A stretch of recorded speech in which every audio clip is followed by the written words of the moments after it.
Abbiamo questo progetto con questi ragazzi proprio per fargli fare questa esperienza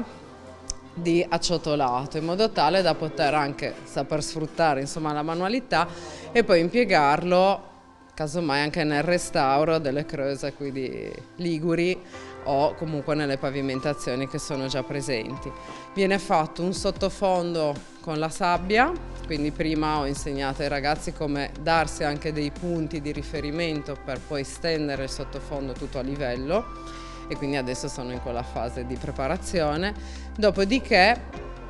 tracciamo o dei decori, quindi delle fasce semplici decorative, in modo tale poi, mettendo il ciotolo o obliquo o perpendicolare o orizzontale, creiamo poi già un gioco di andamenti che all'occhio dà comunque quel movimento creativo e decorativo al pavimento. Quindi studiano poi come vogliono mettere i ciotoli, si tracciano i punti di riferimento, nel caso non so, una cornice di contorno, con la lenza viene tracciato quindi questo punto di riferimento da cima a fondo, e poi con la riga lunga proprio si tracciano la linea che poi andranno a seguire con l'andamento dei ciotoli. Utilizziamo dei ciotoli di fiume, quindi comunque colorati, e si cerca sempre di porli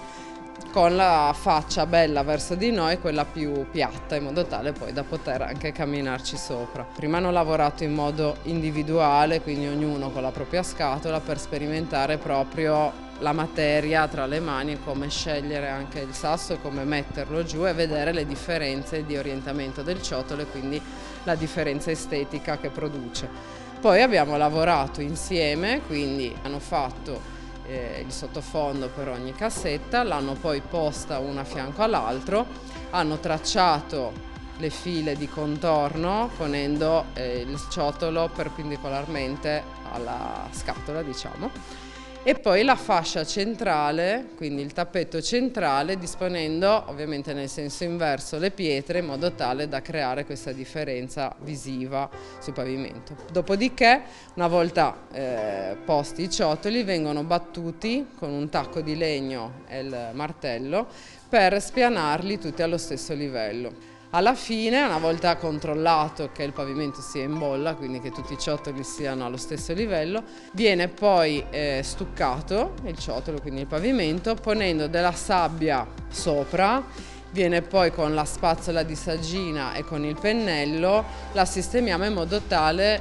che la fuga che c'è tra i vari ciotoli risulti piena, uguale, quindi non troppo poco, perché ovviamente questa sabbia ci tiene il ciotolo fermo, però poi troppo ci va a nascondere il ciotolo e quindi perdiamo poi la preziosità comunque del materiale. E dopodiché si lascia,